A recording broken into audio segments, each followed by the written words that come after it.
Гэтыя артэрыі забяспечваюць жыццём тысячы населеных пунктаў. Лініі 6-10 кВт з'яўляюцца самым масавым класам размеркавальных сетак. З-за вялікай працягласці і знаходжання ў цяжкадаступных месцах традыцыйныя абходы з'яўляюцца доўгімі і працаёмкімі.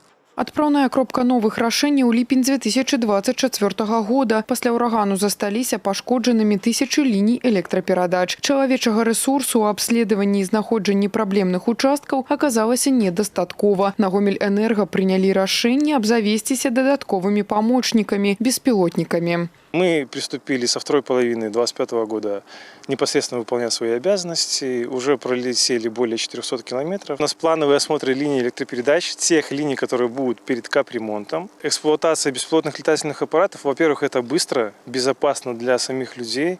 И мы получаем точный фото- и видеоматериал, с помощью которого можно определить тот или иной тип дефекта. Каб апарат вось так запарыў у небе, правяраецца шэраг тэхнічных асаблівасцяў. Наяўнасць пашкоджанняў пасля апошніх палётаў, функцыянаванне прапелераў, адсутнасць старонніх шумоў рухавікоў. Пасля шэрагу маніпуляцый беспилотник готовы выконваць свою галоўную функцию. Его время полета среднее 30 минут, расстояние до 5 километров, туда и обратно. Во время того, как мы летим, мы проверяем погодные условия. У нас есть определенные характеристики. Дрон в сильный снег, он не будет БПЛА летать. В дождь до 10 миллиметров осадок.